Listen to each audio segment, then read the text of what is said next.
Good afternoon. This is a Grimm's fairy tale, The Nanny Goat and the Seven Little Kids, retold by Eric Kimmel and illustrated by Janet Stevens. Once upon a time, there was a nanny goat who lived in a little house in the forest with her children, 7 little kids. The kids were as good can be, and they all loved their mother dearly. One day, the nanny goat put on her hat and gloves. "Children," she said, "I'm going to the market to buy some vegetables for our supper. Before I leave, there is something you must know. The big bad wolf has been seen in the neighborhood. Be watchful and wary while I'm gone. Never, never, never let the big bad wolf into the house, for if the big bad wolf gets into the house, he will eat you up." "Oh, mother dear, do not fear," said the 7 little kids. "We will never, never, never let the big bad wolf into the house." Then the nanny goat kissed them all goodbye, slipped the basket over her arm, and started down the road to the market. As soon as she was out of sight, the 7 little kids locked the door and bolted it tight. Now someone was watching from behind the big oak tree. It was the big bad wolf, and his mouth watered when he thought about all those nice, fat, tender, juicy little kids.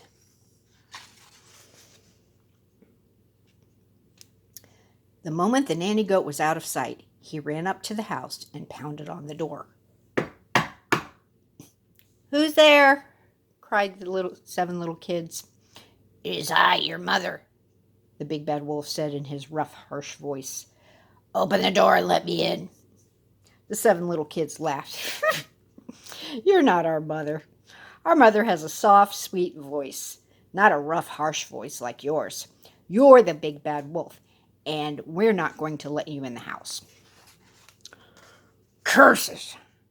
the big bad wolf growled. He turned around and ran all the way back through the forest until he reached his cave. There he took a piece of chalk, chewed it, and swallowed it. The chalk made his voice soft and sweet. Then he ran all the way back to the little house. This time he knocked on the door gently. "Who's there?" cried the 7 little kids. "It is I, your mother," the big bad wolf said in his soft, sweet voice. "Please open the door and let me in." The 7 little kids couldn't decide what to do. Whoever was at the door did have a soft, sweet voice like Mother, but Mother said she was going to the market and wouldn't be home until supper time. Was it really Mother? How could they be sure?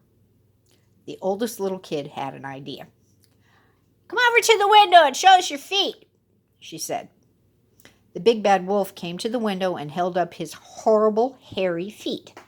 The 7 little kids took one look and laughed. "You're not our mother. Our mother has pretty white feet, not horrible, hairy feet. You're the big bad wolf, and we are not going to let you into the house." "Curses!" The big bad wolf turned around and ran all the way back through the forest. As soon as he reached his cave, he took a big bar of soap and scrubbed his horrible hairy feet until they were clean and bright. Then he took the nail scissors and clipped his claws.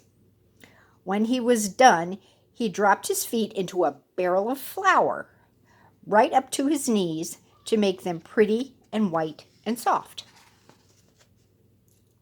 Then, standing on his front paws, check this out. Standing on his front paws, the big bad wolf ran all the way back to the little house. Once again, he knocked on the door. "Who's there?" cried the 7 little kids. "It is I, your mother. Please open the door and let me in." "First come to the window and show us your feet," said the 7 little kids. The big bad wolf came to the window and held up his horrible hairy feet, which were now pretty and soft and white. The 7 little kids took one look and said, Whoever is at the door does have soft, sweet voice like Mother. And whoever is at the window does have pretty white feet like Mother. It must be Mother, coming home from the market early. Mother dear, come in, come in. Oh. The 7 little kids drew back the bolt, unlocked the door, and opened it wide. In rushed the big bad wolf. In a wink of an eye, with a blink and a gobble and a gulp, he ate them all up. Oh man, what a mess. Even so, that greedy wolf still wasn't satisfied. He hid beneath the kitchen table so that when the nanny goat returned from the market with her arms full of groceries, he jumped and the big bad wolf ate her up too. By now, the big bad wolf began to feel very full and very sleepy. What a delicious supper, he said with a big yawn.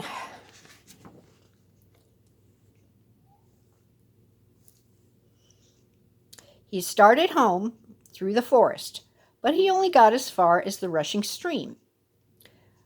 By then he was so tired and so sleepy he could not go another step. He lay down beneath a shaded tree, closed his eyes, and was soon sound asleep. Meanwhile, inside the big bad wolf's stomach, the 7 little kids were crying. Oh, Mother, please forgive us. We didn't mean to disobey. The big bad wolf was cleverer than we thought. He made his voice soft and sweet like yours, and he made his feet pretty and white like yours. We thought it was you and let him in. Now he's eaten us all up. Whatever shall we do?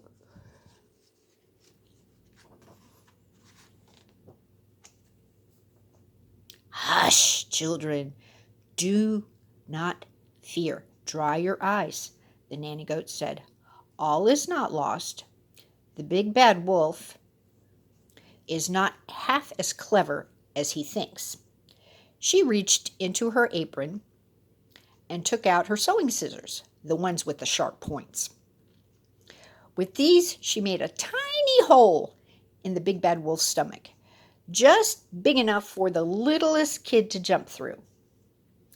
Then she made the hole a little bigger, just big enough for the next littlest kid to jump through, and a little bigger, and a little bigger, and a little bigger, until the hole was big enough for all the little kids to jump through, as well as for the nanny goat to jump through herself.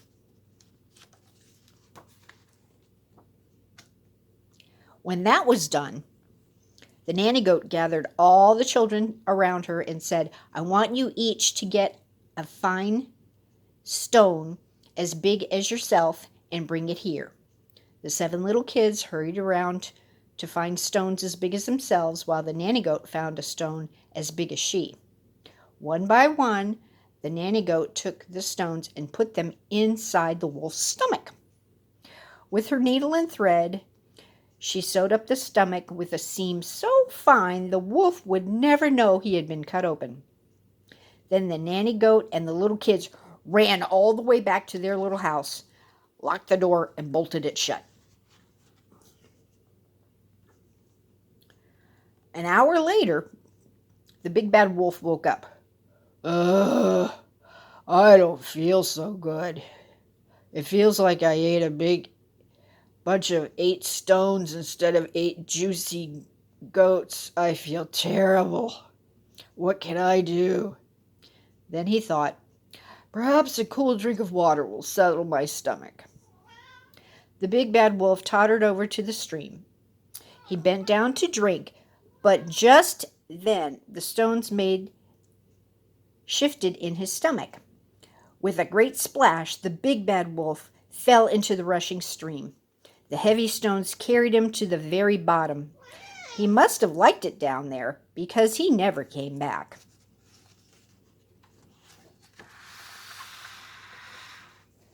From that day on, the nanny goat and the 7 little kids never had to worry about the big bad wolf again. That is the nanny goat and the 7 little kids. This is a Grimm's fairy tale. If you like this, video and would like to hear more, please go to my YouTube channel, A Right Perspective, that's WRITE, for some additional stories. Thanks a lot for listening, and I'll see you next time.